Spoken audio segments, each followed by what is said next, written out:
जय हिंद दोस्तों। पाकिस्तानियों का कहना है कि भारत के हाथ में अब पीओके चला जाएगा, क्योंकि भारत की तरफ से ये बयान कई बार आ चुके हैं कि हम पीओके लेकर रहेंगे, पीओके भारत का हिस्सा है। और ये भी कहा जा रहा है कि आने वाले 6 महीने में पीओके भारत का हिस्सा बनकर रहेगा।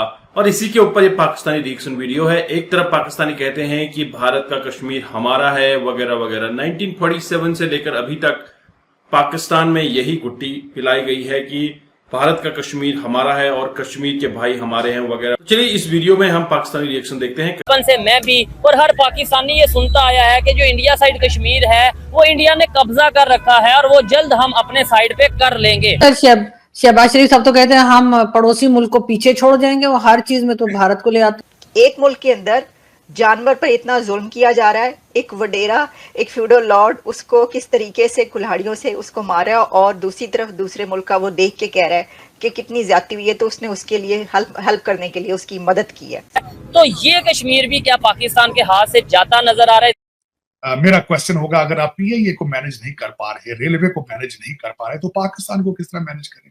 वो आंसू बहाकर अल्लाह के सामने सवाल कर रहा होगा कि या खुदाया, ये कौन सी बस्ती है, ये कौन से लोग हैं, ये कौन सा हुजूम है, ये कौन से दरिंदे हैं, ये कौन से बदकिस्मत और नापाक कौम है, ये कैसे फरसुदा लोग हैं, ये किस किस्म के लोग हैं, किस कमाश के लोग हैं। सबसे सेंसिटिव टॉपिक इंडिया पाकिस्तान के दरमियान यही है। हम ये हमेशा से सुनते आए कि कश्मीर, मतलब मैं अपनी बात करूं तो मुझे ये लगता था बचपन से, इवन कॉलेज लेवल तक मुझे लगता था कि यार इंडिया वालों का जो इंडिया साइड पे जो कश्मीर है वो उन्होंने कब्जा करके रखा है, वो तो हमारा है। लेकिन आगे आगे पता चला कि जैसे हम कहते हैं ना कि इंडिया ने कब्जा किया, वैसे ही उनका भी ये स्टांस है, उनका भी ये कहना है कि ये इसी चैनल पे आपको मैंने बताया था कि 1948 में हम लोगों ने लड़ के ये जो आजाद कश्मीर है ना, इस पे कब्जा हमने किया हुआ। ठीक है, अच्छा नहीं, दूसरे नंबर 1947 में हमें नहीं था मिला। ठीक है, वो तो जो हुआ सो हुआ। अब एक साइड पे हमारा कश्मीर, दूसरी साइड पे उस साइड का उनका कश्मीर।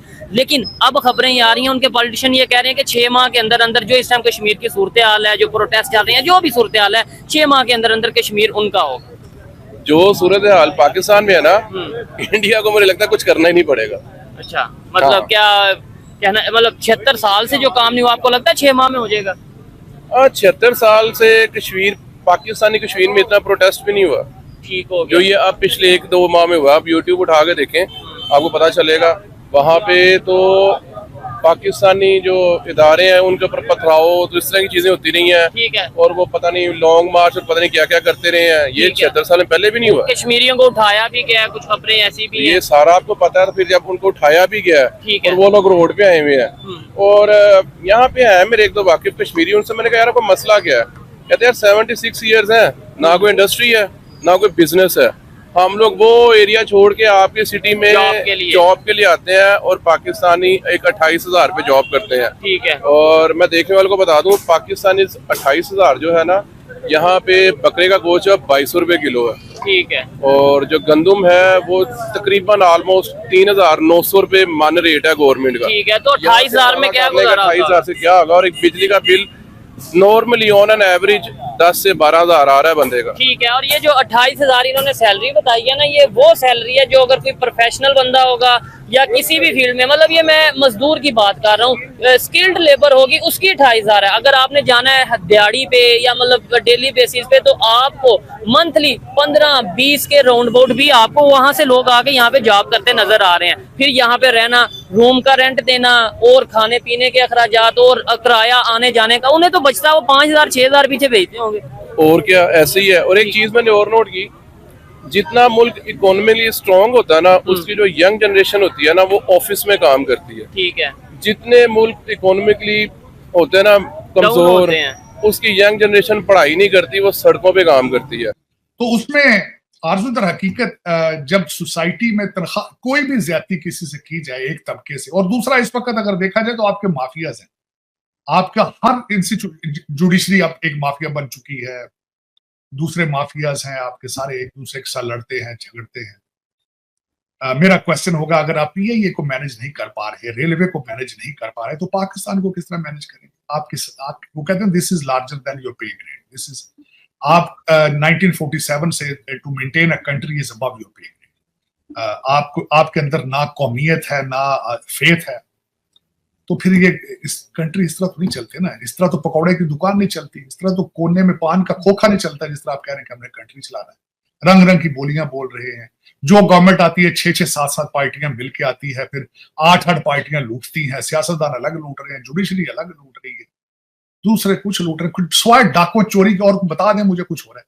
मैं अक्सर लोग कहते हैं जी फलां डिपार्टमेंट एस्टेब्लिशमेंट बहुत बुरी है जी, और यार जुडिशरी देख लो, अपनी तुम असेंबलियां देख लो, रेलवे देख लो, पीआईए देख लो, एजुकेशन सिस्टम देख लो, या तो मुझे कन्विंस करो ना, नहीं जी तुम बहुत गलत बोलते हो, ये फलां देखो डिपार्टमेंट कितना अच्छा है, को बताए ना डिपार्टमेंट, कहें जी हेल्थ डिपार्टमेंट बहुत अच्छा है, बताए ना, कन्विंस करें ना मुझे, मेरे साथ डिबेट करें कि नहीं यार तुम बहुत गलत बातें करते हो, यार तुम पाकिस्तान के खिलाफ हो। अक्सर यही मुझे लौंडे लपाड़े कहते हैं कि पाकिस्तान को क्रिटिसाइज करते हो, भारत के गीत गाते हो। मैं गीत नहीं गाता, तुम्हें दिखाता हूं तुम्हारे पड़ोस में तुम्हारे जैसे लोग हैं वो क्या कर रहे हैं, चांद पे पहुंच गए।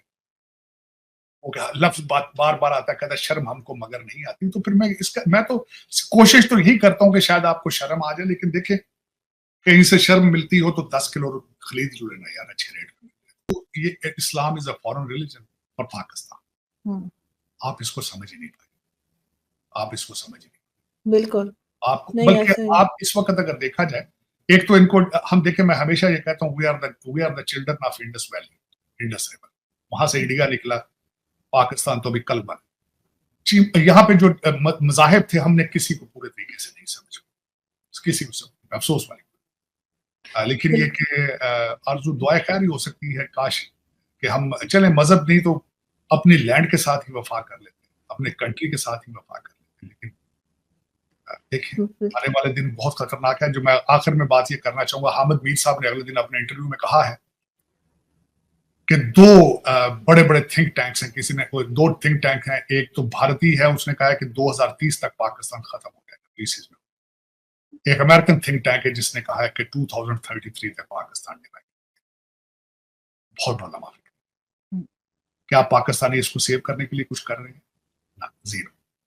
यही मेरा अलमिया है। दोस्तों आपने ये वीडियो देखी और आपको आइडिया लग गया होगा कि पाकिस्तान में किस तरह की बदहाली है, पीओके के लोग किस तरह से पाकिस्तान के अलग अलग एरियाज में आके अपनी रोजी रोटी बसर कर रहे हैं। आपने देखा पिछले महीनों में किस तरह से पीओके के अंदर इतने उग्र प्रदर्शन देखने को मिले हैं, जहां पे लाखों लोग सड़कों पे उतर आए थे और ये लोग अपने हक हुकूक के लिए लड़ रहे थे।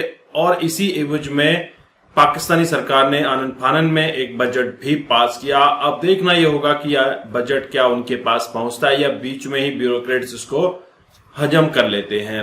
हालांकि इतने सालों से अभी तक पीओके के अंदर कोई भी अच्छी हालत नहीं है। जहां पर कश्मीर को स्वर्ग कहा जाता है, कश्मीर के स्वर्ग में इतने बड़े गड्ढे हैं, इतना बड़ा कचरा का ढेर है और कोई भी फैसिलिटी स्वर्ग में नहीं है। बोले तो कश्मीर के अंदर हालात बहुत ही बेकाबू हो रहे हैं।